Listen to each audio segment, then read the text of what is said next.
Bonjour à tous. Dans cette vidéo, je vais vous présenter une étude de cas sur les buts qui ont été marqués en Ligue des Champions lors de la phase allée de la saison 2023-2024. Une étude de cas que j'ai menée par pure curiosité pour savoir un peu quelles étaient les tendances. Avant de commencer, et pour ceux qui tombent sur une de mes vidéos pour la première fois, je me présente. Je m'appelle Alain Finda. Donc, je suis responsable et gérant de la société iFootball, une société dans laquelle je suis entraîneur, donc spécialisé dans le développement individuel des joueurs dans tout ce qui est phase offensive. Commençons donc cette étude par le nombre de buts qui a été marqué lors des matchs de groupe. Donc, on est à 296 buts en 96 matchs, soit une moyenne de 3 buts par match, ce qui est une bonne moyenne. Donc, on a eu le droit à des matchs de groupe assez intéressants. Sur ces 296 buts, on a eu le droit à 45 buts sur coups de pied arrêtés, 23 pénaltys, 10 corners et 12 coups francs. Donc un nombre de buts assez surprenant dans la manière où je m'attendais à qu'il y ait un peu plus de buts, notamment sur les corners. Et donc après réflexion, je me suis dit maintenant avec l'analyse vidéo très pointue et surtout la manière que tous les staffs techniques, notamment au très haut niveau, travaillent sur ces détails de coups de pied arrêtés, ça ne m'étonne en fait qu'à moitié que maintenant les équipes arrivent quand même à s'annihiler sur tout ce qui est coups de pied arrêtés, notamment sur les corners. Et donc, sur ces 296 buts, 261 buts ont été marqués dans la surface de réparation. Donc, ça montre encore une nouvelle fois que la surface de réparation est la zone primordiale, donc, où on retrouve une grande majorité des buts.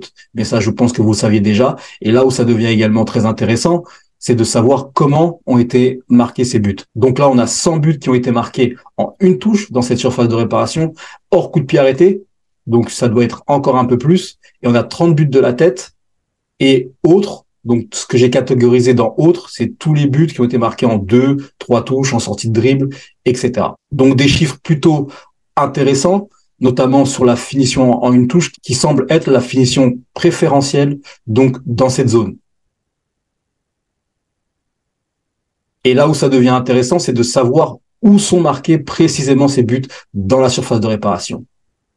Et pour ça, donc j'ai créé ce que j'ai appelé les zones de production de la surface de réparation. J'ai divisé la surface de réparation en fait en 4 zones. Donc on a la zone 1 qui représente les 5,50 m. On a la zone 2 qui représente des 5,50 m au point de pénalty, la zone 3 qui représente du point de pénalty jusqu'aux abords de la surface de réparation. Et enfin, on a la zone 4, donc qui est tout ce qui est zone latérale. Donc à partir de là, j'ai réalisé le compte et donc là, ça devient également super intéressant car on remarque donc dans la zone 1, on a 44 buts qui ont été marqués, dans la zone 2, 94 buts, dans la zone 3, 54 buts. On voit vraiment la tendance que une grande majorité des buts sont marqués dans l'axe du but et seulement 24 buts venant des côtés.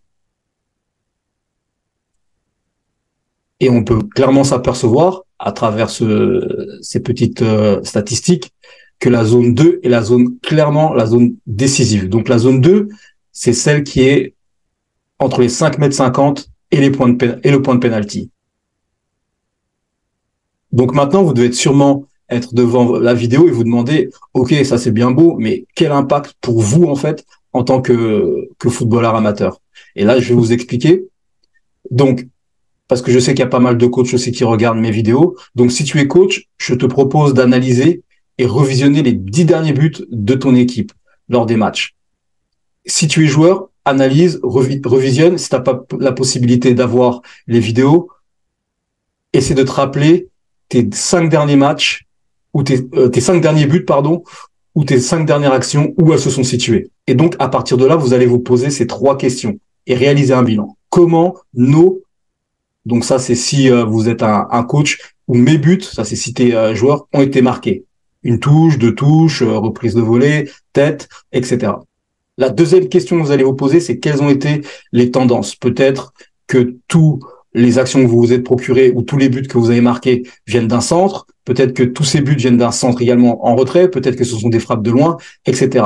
Et la troisième question qui va être également très importante, ça va être quelles ont été les zones de production. Dans quelle zone parmi les 4 que je vous ai montré précédemment où vous êtes créé le plus d'occasions, vous avez marqué le plus de buts?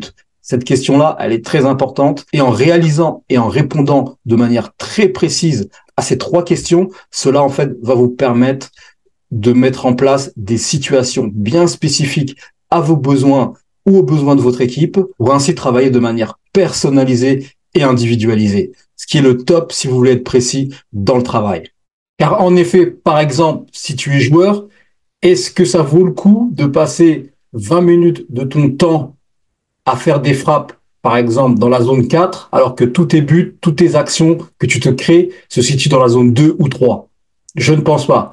Si par exemple tu es coach, est-ce que ça vaut le coup que si tu as un jeu orienté sur les côtés, par exemple centre et finition, est-ce que ça vaut le coup de leur faire passer du temps à faire des frappes aux 20-25 mètres? En sachant que dans les 2 cas, pour le joueur qui s'entraîne individuellement, dans la plupart des cas, vous vous entraînez 1 ou 2 fois par semaine en plus de vos séances en club. Et pour les coachs en club, la plupart du temps, ils consacrent peut-être une demi-heure à la finition. Est-ce que ça vaut le coup de perdre, entre guillemets, son temps à faire des choses qui se reproduisent très peu en match? D'où l'importance d'être super efficace dans le bilan que vous réaliserez à travers ces 3 questions-là.